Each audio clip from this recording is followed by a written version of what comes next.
Aziz Akanouche, chef du gouvernement marocain, a réaffirmé le 20 septembre 2022, lors de la 77e Assemblée générale de l'ONU, l'engagement du Maroc à parvenir à une solution politique définitive du différend régional autour du Sahara sur la base de l'initiative marocaine d'autonomie et dans le cadre de la souveraineté nationale et l'intégrité territoriale du royaume. Le chef du gouvernement marocain a démontré au cours de son intervention que la participation agissante des populations du Sahara marocain dans tous les aspects de la vie politique, économique, sociale et culturelle témoigne de leur attachement à l'intégrité territoriale du Maroc et à la marocanité du Sahara. Aziz Akanouche a également réitéré l'appel du Maroc à la communauté internationale pour inciter l'Algérie à répondre aux appels du Conseil de sécurité lancés depuis 2011. Ceci afin de permettre au Haut Commissariat de l'ONU pour les réfugiés de procéder au recensement et à l'enregistrement de la population séquestrée dans les camps de Tindouf.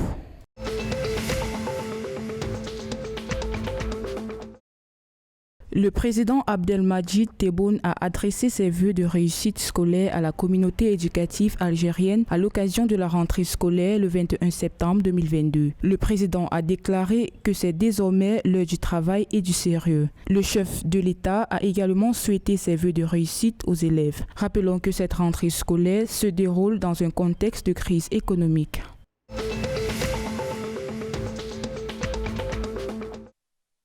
En Tunisie, le parti du Front du Salut National a décidé de boycotter les prochaines élections législatives prévues le 17 décembre 2022. L'annonce a été faite par son président Ahmed Nedjib Chebi le 20 septembre. Ahmed Chebi a expliqué que la nouvelle loi électorale est exclusive et rend extrêmement difficile la candidature, notamment sur le plan des parrainages à obtenir. Le président du Front du Salut National a par ailleurs ajouté que la plupart des formations politiques de la Tunisie auraient rejeté la nouvelle loi et décidé également de boycotter les prochaines élections.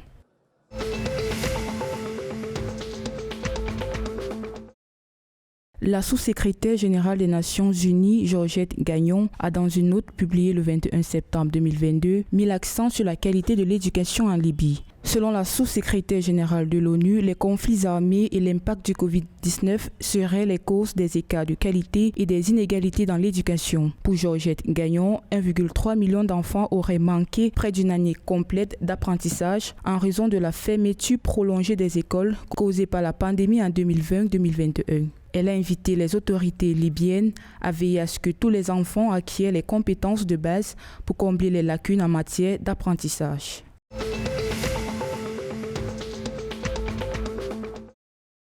Le ministre des Affaires étrangères égyptienne, Sameh Shrouki, a rencontré son homologue burundais Albert Shingiro le 20 septembre 2022 en marge de l'Assemblée générale des Nations unies. Les deux hommes ont discuté des moyens de renforcer des relations bilatérales entre les deux pays.